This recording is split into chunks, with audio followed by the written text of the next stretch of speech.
Hello everyone and welcome to today's video. और आज हम इस वीडियो में बात करने वाला है regarding to the different changes जो हुए थे 4th नवंबर के बाद इन द पीटी एकेडमिक। और उसी के बारे में थोड़े से डाउट्स है लोगों के दिमाग में कि क्या यार एग्ज़ाम अपडेट हो चुका है पीटी का, और सबसे ज़्यादा कौन सा सेक्शन अफेक्ट हुआ है इस अपडेट के बाद, कि अब तक जिन्होंने जितनी भी प्रिपरेशन की थी वो सारी क्या पानी में चली गई है।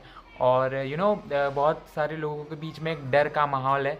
तो उसी को आज हम लोग एड्रेस करने वाले हैं और देखने वाले हैं कि भाई क्या सचमुच टेम्पलेटेड रिस्पॉन्स बैन हो चुके हैं पीटी एग्ज़ाम में। उन्हीं सारी चीज़ों के बारे में आज हम लोग बात करने वाले हैं in this video. So let's get started. तो सबसे पहले ये कॉमन डाउट है कि क्या टेम्पलेटेड रिस्पॉन्स कम्प्लीटली बैन हो चुके हैं फ्रॉम द पीटी एग्ज़ाम।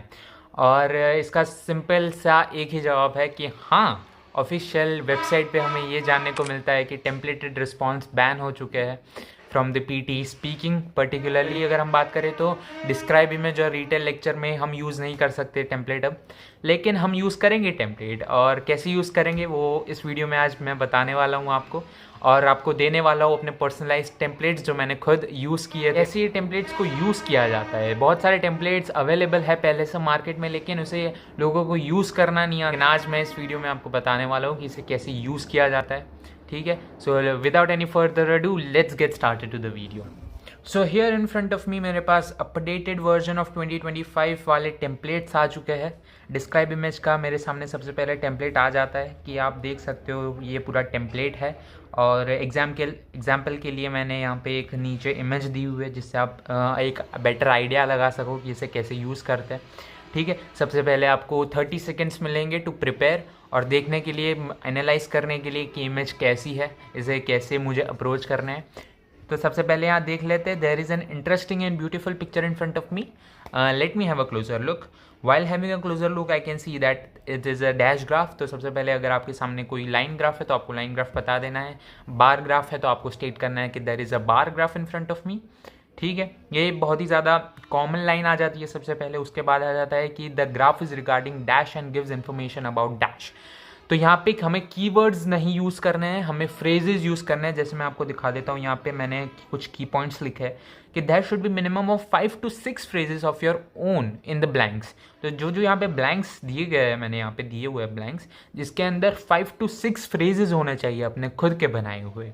ठीक है, so the graph is regarding, मैंने एक एग्जाम्पल के लिए बोल दूंगा कि the graph is regarding the percentage of people who smoke cigarettes by the age and gives information about the different kind of age groups in peoples and at what percentage the people smoke cigarettes। ऐसे ही कुछ अपना खुद का phrase बना के बोलूँगा।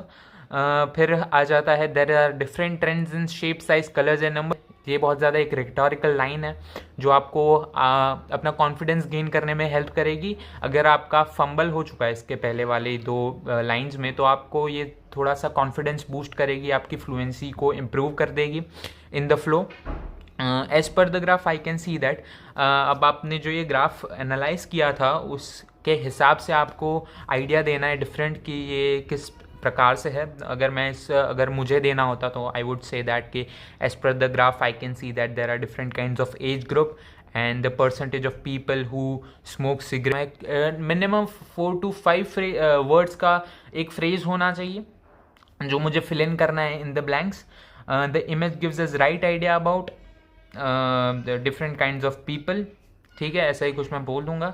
And in the end this image is regarding different kinds of people who smokes the cigarette and at the highest proportion of the trend can be seen in the age group of 18 to 24।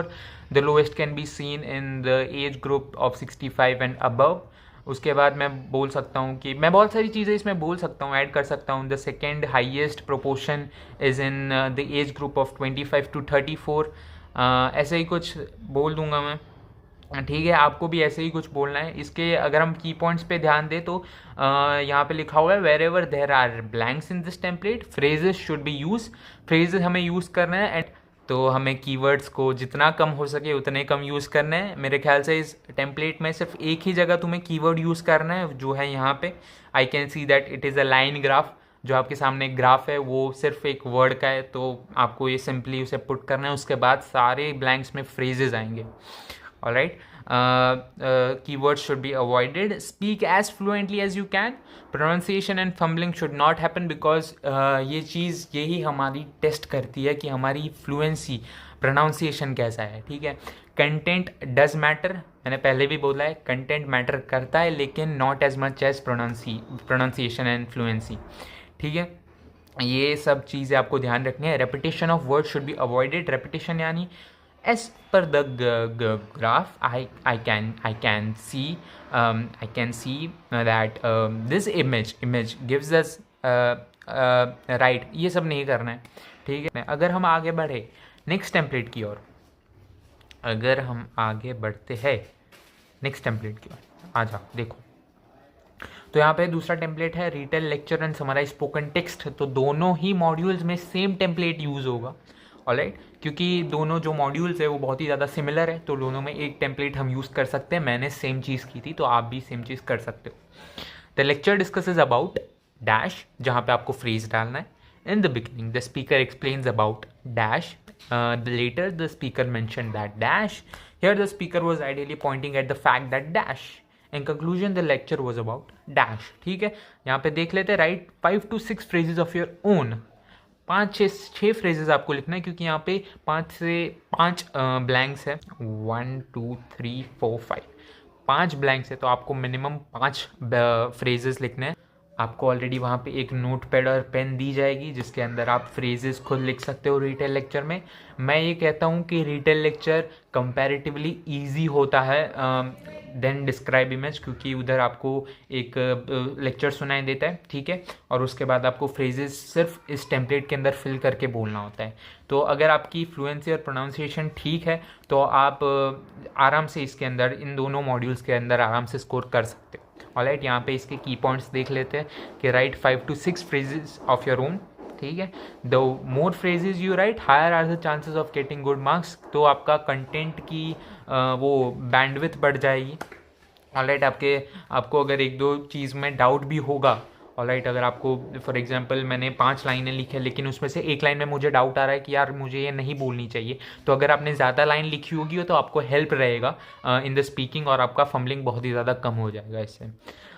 तीसरी चीज़ है no one word template. आपको one word template use नहीं करना है, ठीक है. इसके अंदर जो जहाँ पे ब्लैंक्स है वहीं पे आपको फ्रेजेस पुटअप करना है. ऑलराइट, तो दिस वॉज इट. ये था वीडियो अबाउट द टेम्पलेट्स. अगर आपको टेम्पलेट चाहिए तो आप इसका डायरेक्टली स्क्रीनशॉट ले सकते हो.